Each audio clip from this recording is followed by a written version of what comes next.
The following content may contain visuals that are disturbing, graphic, or sensitive in nature.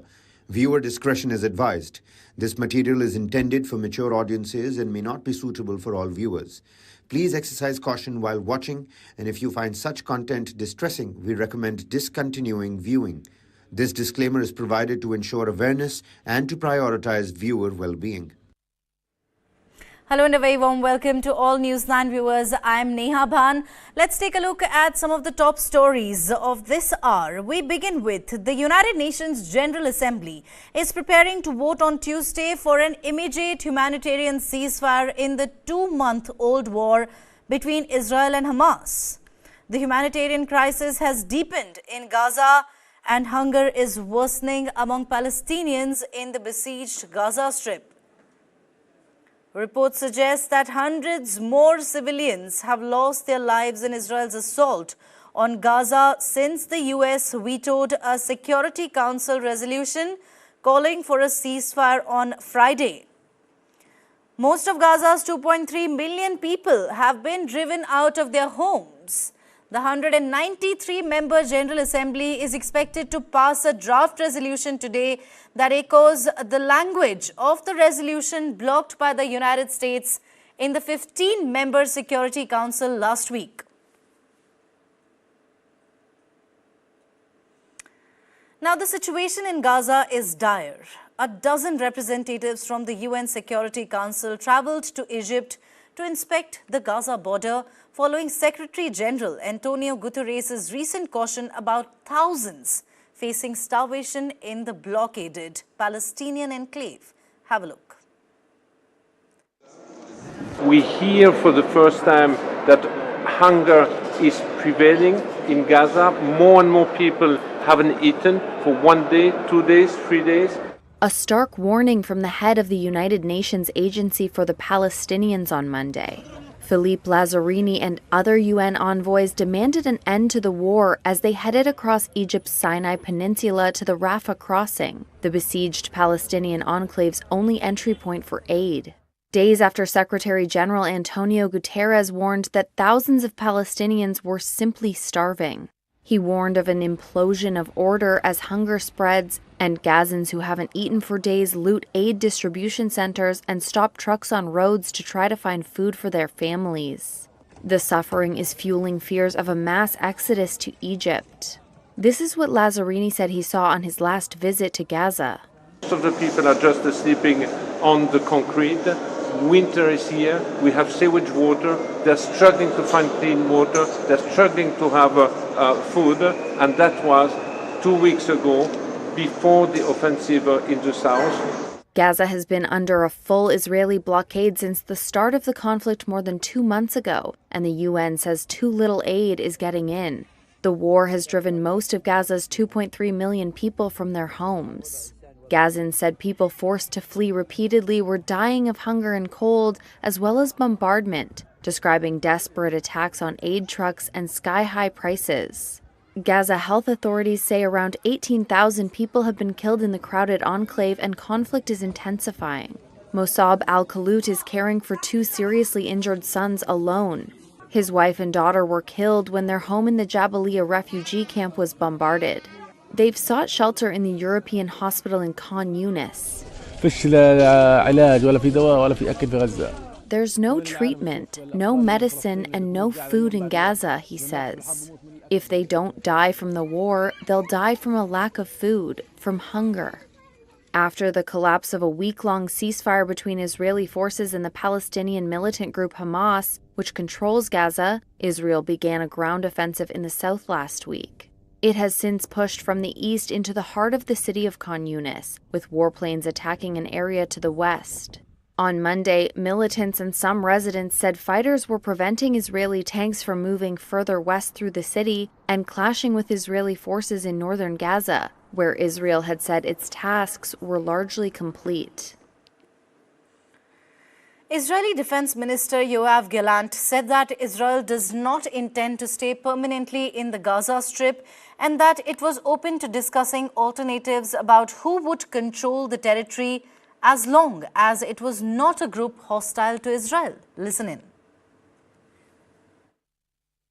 Israel will take any measures in order to destroy Hamas. But we have no intention to stay permanently in Gaza Strip. We only take care of our security and the security of our citizens alongside the borders with Gaza and elsewhere. אנחנו נמצאים לקראת נקודת שבירה בצפון רצועת עזה, בעיר עזה, ואנחנו נמשיך את הפעולה הזאת גם במקומות אחרים. ואני קורא מכאן לכל אותם גדודים, לטרוריסטים, למפקדים שלהם, למפקדי הגדודים, תיכנו. אם תיכנו, תוכלו להציל את חייכם. אם לא, דינכם נגזר. לטרוריסט שנמצא בפתח המנהרה, אין אלטרנטיבה. הוא יכול לבחור באחד משניים, להיכנע ללא תנאי או למות. ובאשר למי יממן מה כאשר יקום כוח אזרחי חדש שינסה לדאוג לרווחת התושבים, אמרתי, אנחנו נהיה פתוחים לדון בכל החלופות. התנאי הבסיסי יהיה שהגוף הזה לא יפעל באופן עוין נגד מדינת ישראל. כל היתר, לדעתי אפשר לדבר עליו, זה בוודאי לא יהיה חמאס, וזה גם לא יהיה מדינת ישראל. אנחנו נשמור לעצמנו את חופש הפעולה, לפעול באופן צבאי כנגד כל איום. יש לנו יכולת לענות כנגד כל איום באופן דומה או מעבר לו, ואנחנו עושים את זה כל יום, בגלל זה יש להם הרבה מאוד הרוגים והרבה יותר פצועים. אם חיזבאללה יאפשר תהליך הסכמי, ואני לא נכנס עכשיו לפרטים שלו, אבל ברור לגמרי שהוא לא יכול שלא לכלול את המצב שיש מרחק בטוח מהגדר שלנו בהקשר לכוחות שיכולים לירות אל שטח בישראל, או בהקשר לכוחות שיכולים לעשות פעולות בתוך ישראל. אם הדבר הזה יתאפשר עם הערבות המתאימה, יהיה על מה לדבר. A video released by the Israeli army on Monday reportedly showed weapons inside a mosque in Jabalia, northern Gaza. In the footage, the IDF soldier describes the scenes inside the mosque where the army claims to have found weapons and a Hamas training area. היום תקפנו פה מסגד, ואני אראה לכם מה מצאנו בפנים. פה בקומת קרקע, מסגד רגיל, לא מצאנו יותר מדי, אבל אם עולים למעלה, אנחנו מגיעים פה לקומה השלישית, איפה שנכנסנו פה לחדרים, מצאנו ממש כאן מרחב אימונים של הארגון, נשקים, מחשב עם תוכנית אימונים ומקרן, כדי לעשות כל מיני סיטואציות ולהתאמן. הרבה מאוד אמצעים אלקטרונים שפה החמאס מתאמן ומכין את המחבלים. בצד השני, בחדר השני, מעבדת אמל"ח.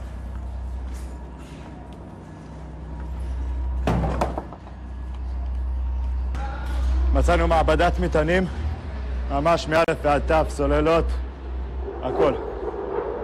זה מה שיש בתוך המסגדים פה, זה מה שיש בכל מסגד ומסגד שאנחנו נכנסים אליו. The United States says it is concerned about reports that Israel used US-supplied white phosphorus munitions in South Lebanon. Listen in to the State Department spokesperson, Matthew Miller. I will say that our expectation of every country to whom we provide military assistance, weapons and other assistance, is that they use that assistance in full compliance with international humanitarian law and the laws of war, and Israel is no exception. First, which is that we are concerned by the reports of the use of white phosphorus. Obviously, there is a legitimate military use for white phosphorus, but that does not include using them on civilians. It means that if you use them, you have to do everything you can to minimize civilian harm. Anytime that we provide items like white phosphorus or really anything to another military, we do it with the expectation that it will be used for legitimate purposes and in full keeping with international humanitarian law and the law of armed conflict. So we're looking into this and looking for additional information. And then with respect to your first question, you heard the Secretary speak to this yesterday. If any of you were up early on a Sunday or early-ish, you would have heard him speak to this and make clear that, look, Israel is engaged in a very difficult military campaign against a terrorist organization that says it wants to repeat the attacks of October 7th. He decided that with respect to this sale, This was a munition that they needed on an urgent basis, and so it necessitated an emergency authorization to provide those munitions. But that does not in any way lessen their obligation to act in full compliance with international humanitarian law. Those images we found those images deeply disturbing, and we are seeking more information both about the nature of the images and, of course, why they're public in the first place. United States President Joe Biden's administration faced criticism after revealing it bypassed a congressional review and supplied tank shells to Israel. The administration reportedly failed to conduct ongoing assessments of whether Israel might be involved in possible war crimes. On Saturday, the U.S. Defense Security Cooperation Agency published a declaration stating emergency powers had been invoked to supply nearly 14,000 tank rounds to Israel, bypassing the requirement to consult Congress under the Arms Export Control Act. According to a Washington Post report, the U.S. did not adhere to guidelines established by Biden earlier this year, which required all arms transfers to foreign governments to undergo continuous scrutiny of the recipient's record on the Geneva Conventions and other global norms for conducting warfare.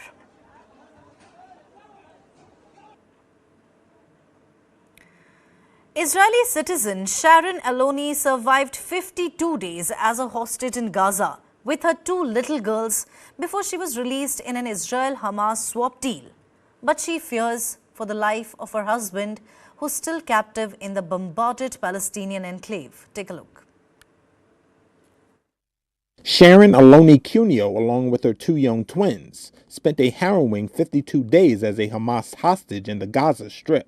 And in the first interview since her release, she told Reuters her thoughts were now with her husband, David, who is still held captive. 3 days before we were released, they separated David from us. They took him into a different hiding place. And since then, I don't know what is happening to him. The girls are torn. I'm torn. He's been my partner for 10 years. He's my other half and the love of my life. He's the father of my girls who are asking every day, "Where's Daddy? Where's Daddy?" I need to explain to them that he is still there. Aloni Cuneo was one of 240 people taken hostage on October 7th by Hamas gunmen, who burst through the border with Israel and killed 1,200 people. The militants who attacked her kibbutz set fire to our house and took her away at gunpoint after she climbed out the window. She was taken across the border with her husband David and one of their twins. Their second daughter was held separately in Gaza for 10 days before they were reunited in captivity. Every minute we're waiting is like a Russian roulette. Will they live through the day or not? And the conditions are difficult. Conditions that no one needs to live in, especially not children or adults without medicine. We saw that many have already lost their lives in captivity, so each moment is critical. And we need to do everything to put the aim of releasing all hostages prior to anything else. Aloni Cuneo said her group of hostages were held above ground and moved a few times. But with memories still raw and with her husband still inside, she declined to go into details. A 7-day truce saw more than 100 hostages released. The rest are still being held as Israel bombards Gaza, vowing to take out Hamas. According to local health authorities, more than 18,000 people have been killed in Gaza since the start of fighting. Now back at home with her twin 3-year-olds, Julie and Emma, Aloni Cuneo pleads for the remaining 137 hostages to be freed. There's a lot of families without a father, without a daughter, without a brother, without a grandfather, grandmother, mother. Everyone it's like 138 families there that needs to come back now. You have to do everything you can to bring them back now. Yemen's Houthis have attacked a Norwegian commercial tanker with a rocket in the Red Sea. The Iran-backed Houthis said the attack is to protest against Israel's bombardment of Gaza. The Iran-aligned Houthis have attacked and seized several Israeli-linked ships in the Red Sea, and it's In fact, Bab al-Mandab Strait, a sea lane through which much of the world's oil is shipped, and this has put most countries on red alert. The Norwegian commercial tanker was attacked in the Red Sea. The attack caused a fire and damage, but no casualties. Houthis have said the attack happened after the tanker's crew ignored warnings. Houthis have vowed to continue blocking ships heading to Israeli ports. They say they will continue attacking ships irrespective of nationality till Israel stops its offensive in Gaza. The Houthis had attacked 3 commercial vehicles in the first week of December. Houthis had earlier seized a British cargo ship associated with Israel. US and French warships have shot down drones coming from the Houthis from the Yemeni coast.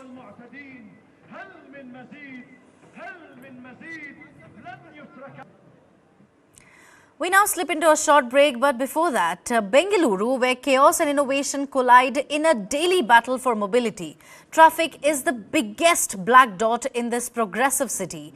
Our documentary delves deep into the heart of Bengaluru's notorious traffic problem. Take a look, we'll be right back.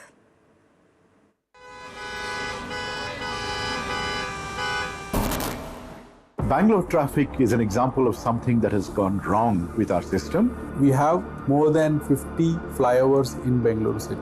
If flyover is a solution to traffic problem, Bangalore should not have traffic problem. According to TomTom Traffic Index 2022, Bangalore is ranked as the second worst city in the world when it comes to traffic.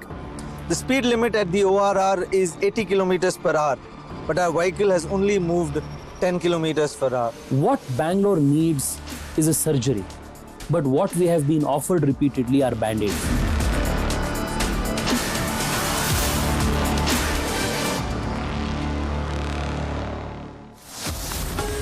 Only on the world's first news OTT. News 9 Plus, ahead of the curve.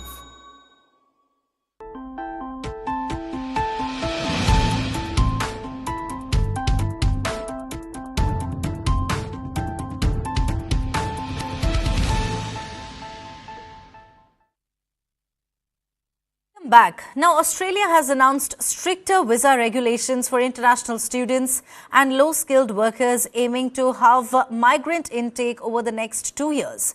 Visa rules for international students and low-skilled workers will also be tightened under the new plan. Here's a full report.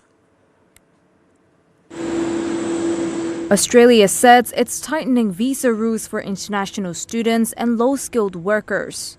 The country said Monday that decision could cut its migration intake in half over the next 2 years and fix what the government called a broken migration system. Australia had boosted its migration numbers after COVID-19 to help businesses fill staffing shortages. However, the sudden surge in students and workers ratcheted up pressure on an already tight rental market, with homelessness on the rise. Home Affairs Minister Claire O'Neill. We are going to make sure that we bring numbers back under control, that we build a better planned system around essential things like housing, and perhaps most importantly of all, that we build a program that delivers for the national interest. O'Neill said the surge was mainly driven by international students, a group that was kept out of the nation for almost 2 years because of the pandemic. Under the new policies, international students would need to score higher on English tests.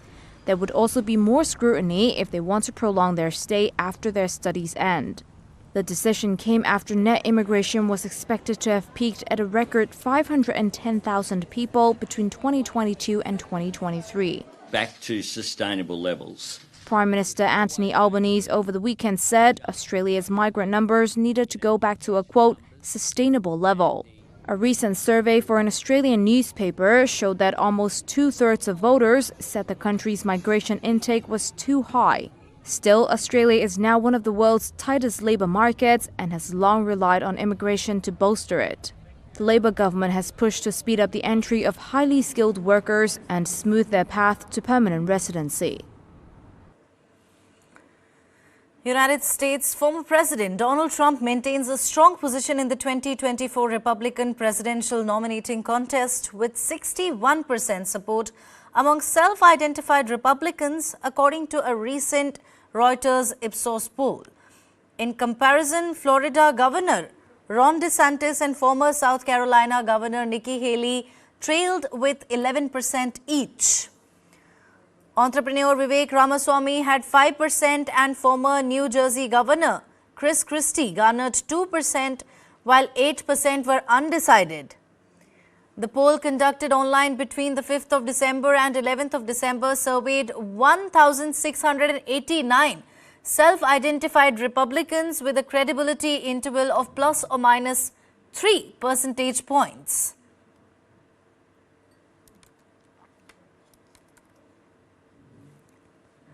The first ballots of the 2024 U.S. elections will be cast in Iowa's Republican caucus on the 15th of January. The poll found little evidence that Republican voters are swayed by the battery of federal and state criminal charges that Trump faces.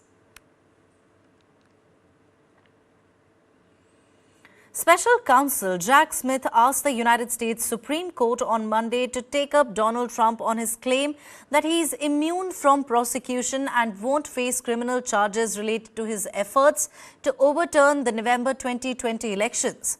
Smith made the pre-appeal court intervention in a bid to expedite the judgment, crucial for moving the case speedily towards trial. If the case does not go to trial and Trump is re-elected in 2024, he'll certainly seek self-pardon for the federal crimes. However, Trump argues that the charges are politically motivated.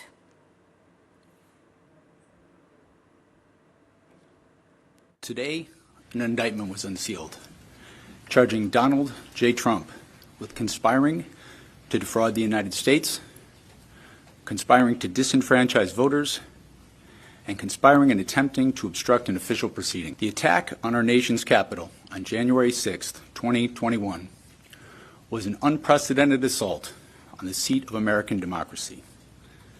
As described in the indictment, it was fueled by lies. Lies by the defendant targeted at obstructing a bedrock function of the U.S. government, the nation's process of collecting, counting, and certifying the results of the presidential election. As far as the joke of an indictment, it's a horrible thing. It's a horrible thing for this country. I mean, the only good thing about it is it's driven my poll numbers way up. Can you believe that? Way up. The European Union's 27 leaders could decide at a summit this week whether to launch formal membership talks with Ukraine, a step that would provide a much-needed boost for Kyiv amid uncertainty over the future of vital wartime foreign assistance. But the question is, what does Ukraine need to do to keep its bid for membership alive? Take a look. European Union leaders could decide at a summit this week whether to launch formal membership talks with Ukraine. The step would offer a much-needed boost for the war-torn country and provide some security over future foreign assistance for its defence against Russia. But what hoops must Ukraine jump through to keep its EU dream alive? Brussels offered Kyiv candidate status 4 months after Moscow's February 2022 invasion, prompting an immediate rush by Ukrainian authorities to reform priority areas identified by the European Commission.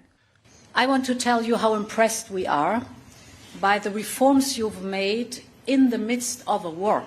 The Commission reported last month that Ukraine had fulfilled 4 of its 7 recommendations. Most requests were aimed at shoring up the rule of law and include hiring anti-corruption officials, preparing the judiciary for a major overhaul, and aligning media legislation with EU standards. The Commission, which suggested the remaining 3 conditions be met before talks were formally launched, said it would assess Ukraine's progress again next March. By last Friday, lawmakers had passed legislation to meet virtually everyone.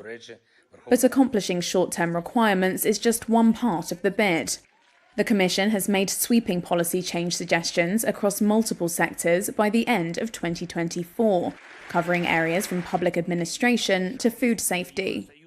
Ukraine is expected to prove its fight against graft, intensify its crackdown on large-scale illegal smuggling, reform law enforcement, and find ways to reintegrate displaced Ukrainians into the labour market to bolster the economy.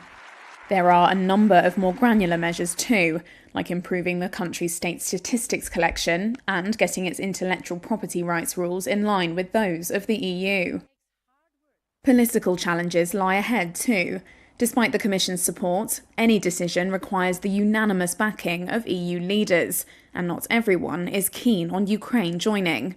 Hungary has emerged as the bloc's top critic of Kiev's membership bid. European officials say another summit might be needed early next year if leader Viktor Orban continues to resist talks and additional financial support for Ukraine. Some also say that Kiev's window to push ahead with more reforms may be narrow. An expert from the New Europe Centre think tank in Kiev says the Western Balkans' protracted membership process shows accession is not always merit-based and equally dependent on intra-bloc politics. And one European diplomat in Kiev who spoke on condition of anonymity said it will be crucial for Ukraine to demonstrate steady progress to avoid flagging enthusiasm within the EU. Essentially, the stars need to align on multiple fronts for Ukraine to get a true chance at being the bloc's 28th member. Hundreds of Poles headed to a cinema in central Warsaw on Monday to watch a parliament session that ushered in a new pro-European Union government led by Prime Minister Donald Tusk, illustrating the huge interest the transfer of power has generated.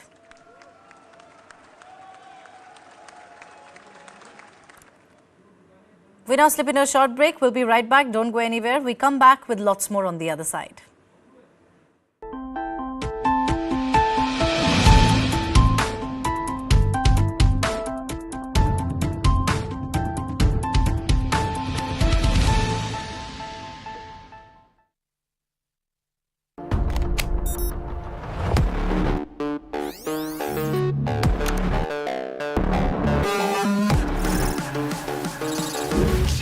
GPT.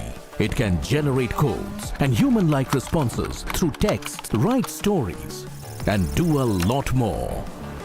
I work in a newsroom with anchors, researchers and scriptwriters, graphic artists, producers, video editors, camera crew. But does a newsroom really need them today? All of us have to think about unique and distinctive value addition that cannot be automated or repeated or replaced by a machine. ChatGPT may kill many companies. A human has to be in the loop with an ability to control this. Dark Side of the Boom. Streaming now. Since the last 2 years, Khalistani terror groups are threatening Indian diplomats in Canada, US, UK, and Australia. Investigations of these threats led us to the first ever abduction and killing of an Indian diplomat, Ravindra Matre, in UK's Birmingham in 1984.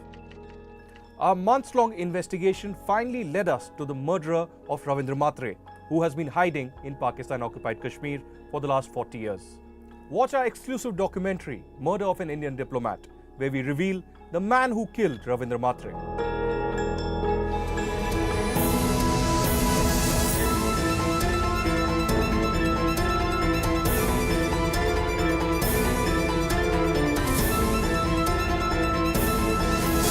Stop searching, start streaming. Download the world's first news OTT, News 9 Plus, ahead of the curve. It was my 14th birthday. On birthday, daughter waits home missing father. He was carrying a cake for his daughter. 49-year-old Birmingham-based Indian diplomat vanishes. He was grabbed and bundled into a car by 4 assailants. KLA claims responsibility, demands Kashmiri separatists. Maqbool Bhatt's release. Goli maro. Or feck do. And within 3 days, they shot him dead. Abducted diplomat. Found murdered in Leicestershire. I said, who ordered to kill him? To me, he said, yes, I ordered it. And he never came home.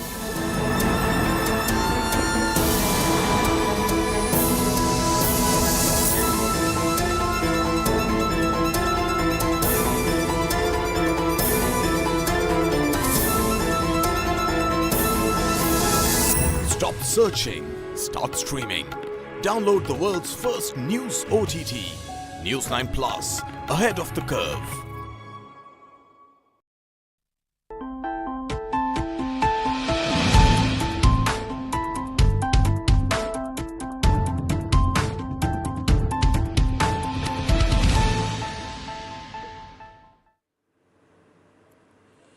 Welcome back. A Russian opposition politician Alexei Navalny has been removed since the middle of last year and his current whereabouts remains unknown.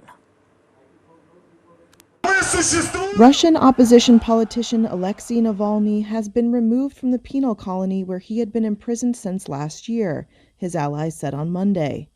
They say his current whereabouts are unknown. They refused to say where he was transferred, Navalny's spokesperson posted on social media after speaking with staff at the IK-6 facility east of Moscow. Aides have been preparing for his expected transfer to a, quote, special regime colony, the harshest grade in Russia's prison system, after he was sentenced in August to an additional 19 years in prison on top of the more than a decade he was already serving. There was no immediate comment from the Kremlin. His disappearance comes at the start of the campaign period for a presidential election in which Vladimir Putin confirmed he would run for another 6-year term. With the Kremlin in full control of state media and able to decide who can and cannot run, the Navalny camp says this is not a real election. Hours after the election announcement last Thursday, the opposition camp posted photos on social media of giant blue billboards it had placed in major cities. Under an innocent-looking greeting of Russia Happy New Year were QR codes leading to Navalny's Not Putin website. But the impact was brief as authorities took down the billboards and blocked access to the site. Russian authorities view Navalny and his supporters as extremists, with links to Western intelligence agencies intent on trying to destabilize Russia. Navalny is by far the best-known figure in Russia's opposition. For years, he has branded Putin and the ruling elite as a gang of crooks and thieves, lampooning them in slick videos watched millions of times on YouTube. Myanmar's Rohingya face a wave of hostility and rejection in Indonesia, where regional communities say they're fed up of a spike in the numbers of boats carrying the persecuted ethnic minority to their shores.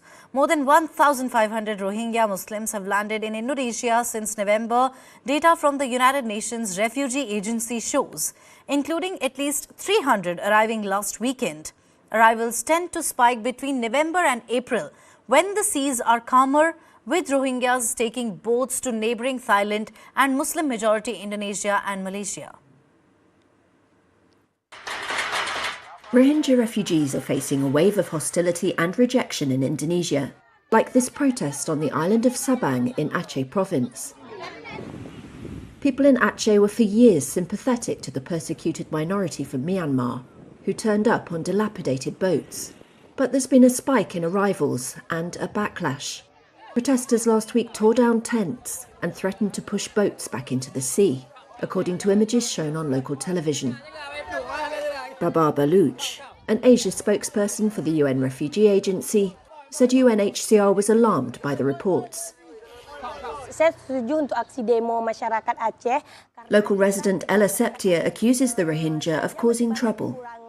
Aceh has many poor people, she says. Why should we take care of thousands of Rohingya? For years, Rohingya have left Buddhist-majority Myanmar, where they are generally seen as interlopers, denied citizenship and subjected to abuse. Mohammed Hassim arrived in mid-November after 14 days at sea. He says he fled dangerous conditions in Bangladesh's Cox's Bazar refugee camp, only to meet hostility in Aceh. We were intimidated, he says, and had to come here. So we have to put up with whatever the Indonesian administration and the public do to us. Our future is in their hands. Hazara Hatun also left Bangladesh. I'm afraid that we'll be forced to leave Aceh. I left all my family there, and I don't know where else to go. More than 1,200 Rohingya have landed in Indonesia since November, UNHCR data shows. At least 300 more arrived last weekend, some of whom local media said were moved to the office of the provincial governor, after the community in Aceh's Besar district rejected them. A spokesperson for the Aceh government did not immediately respond to a request for comment. Indonesian President Joko Widodo said his country would take firm action against human traffickers, whom he blamed for the surge in arrivals.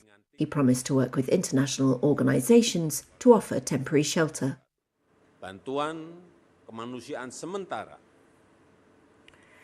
The draft language of a potential climate deal at the United Nations COP28 summit in Dubai suggests a range of options to reduce greenhouse gas emissions. But amidst the phase out of fossil fuels, many delegations are demanding, including the US and the European Union. Take a look. The draft language of a United Nations deal on climate change, unfolding at a summit in Dubai, does not include language to phase out the use of fossil fuels. Language that is being demanded by over 100 countries, including some top oil and gas producers such as the United States, as well as the European Union's delegation. The summit, known as COP28, has been running for 2 weeks, and the impasse has set up a difficult final round of negotiations.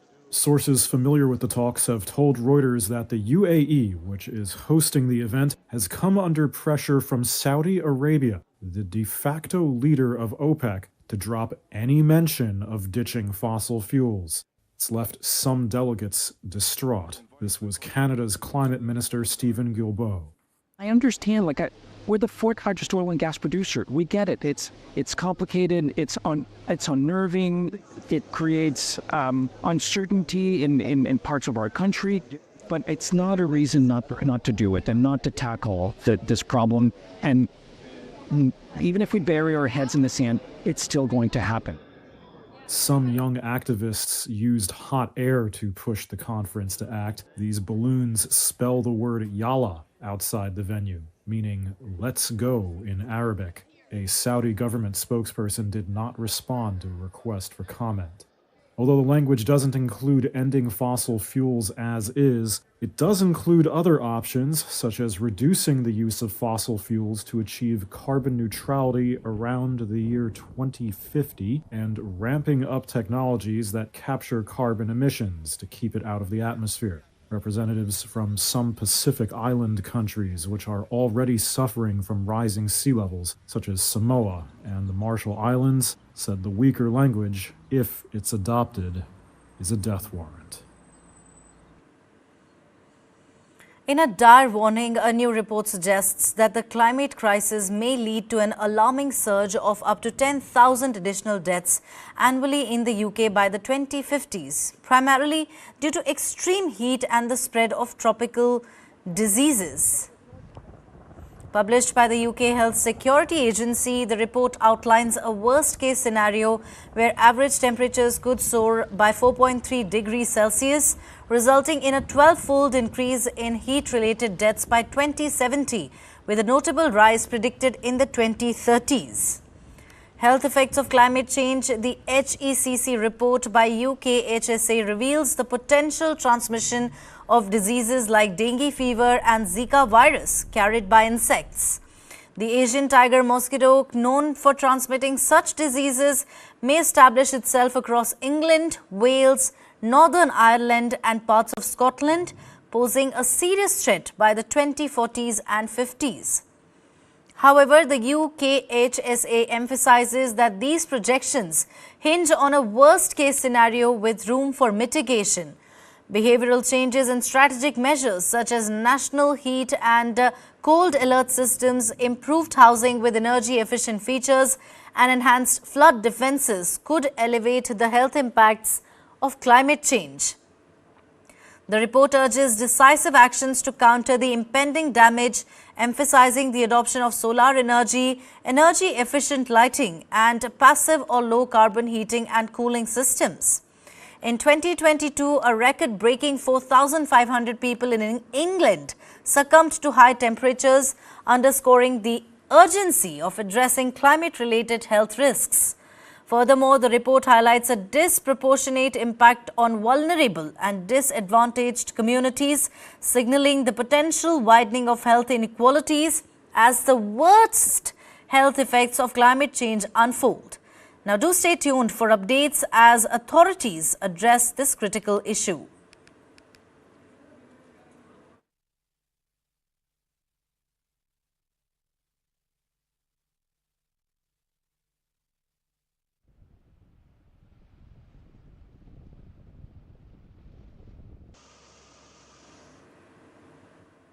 Now, at the COP28 summit, UN climate chief Simon Steele urged nations to overcome tactical blockages, hindering progress in addressing climate change. He emphasized the global spotlight on the negotiations, urging delegates to reject incremental steps. Take a listen. So that leaves us with the question, how do we get from here a meaningful deal? First, clear the unnecessary tactical blockades out of the way, and there have been many along this journey. The global stocktake needs to help all countries get out of this mess. Any strategic landmines that blow it up for one, blow it up for all. The world is watching, as are 4,000 members of the global media, and thousands of observers here in Dubai. There is nowhere to hide. Second, I urge negotiators to reject incrementalism.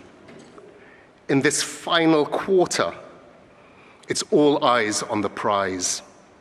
That means highest ambition outcomes must stay front and center.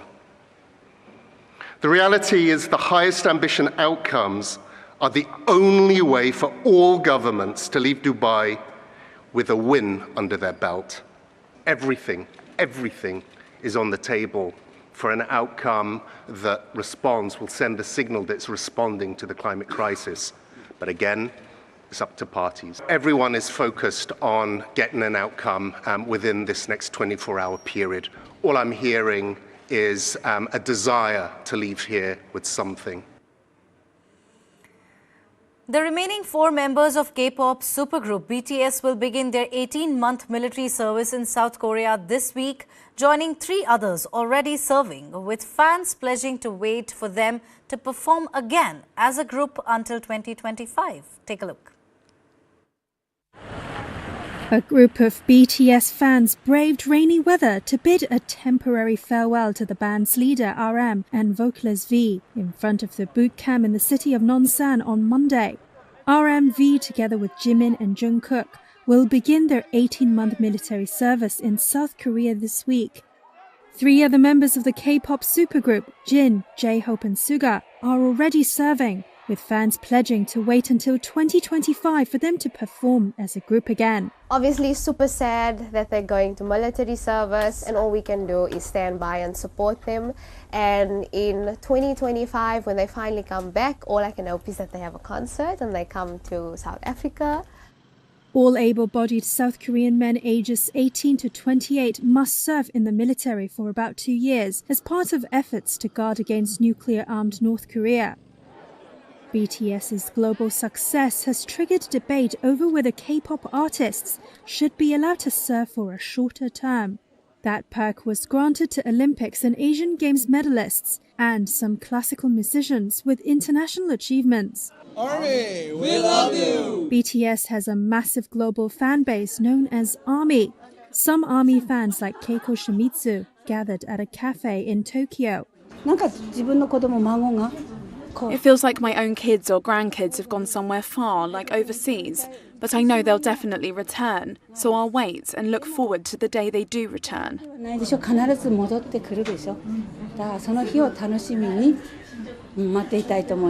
In Seoul, supporters also expressed their sadness. Kim Yong-sun runs a BTS-themed cafe near the band's agency building.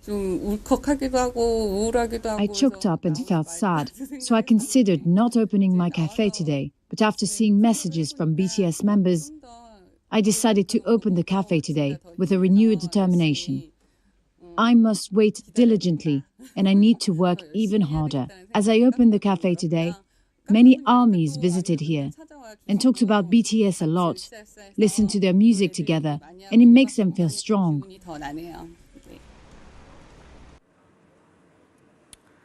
We now leave you with a News 9 special documentary on how Pakistan is training women to act as intelligence operatives to trap influential Indians.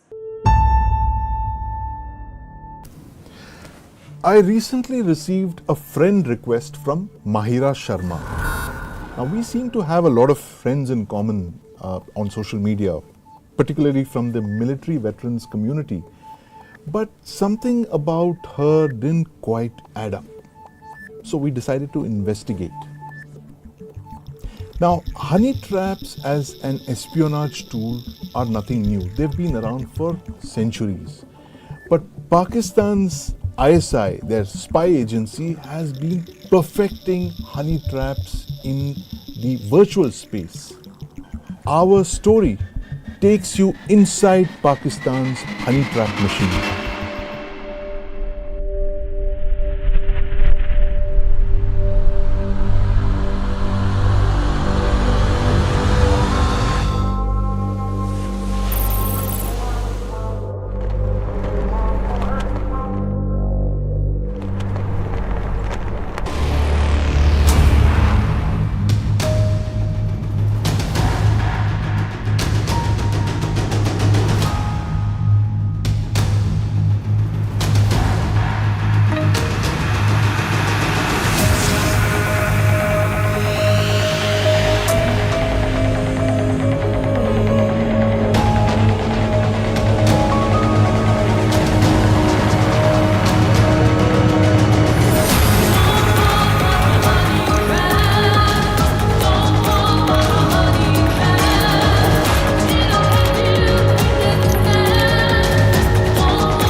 Mahira Sharma, a young, good-looking woman in her 20s.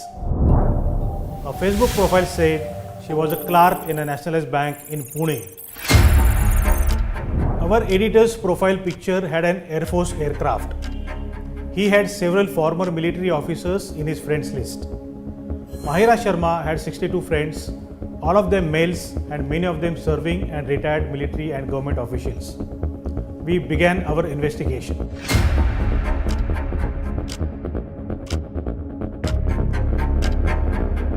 We found 3 more Facebook accounts with the exact same profile picture and name. Another Facebook profile, Gauri Sharma, had the same work profile as Mahira. That confirmed our suspicion that both accounts were fake. We decided to dig further. We first called the bank. They confirmed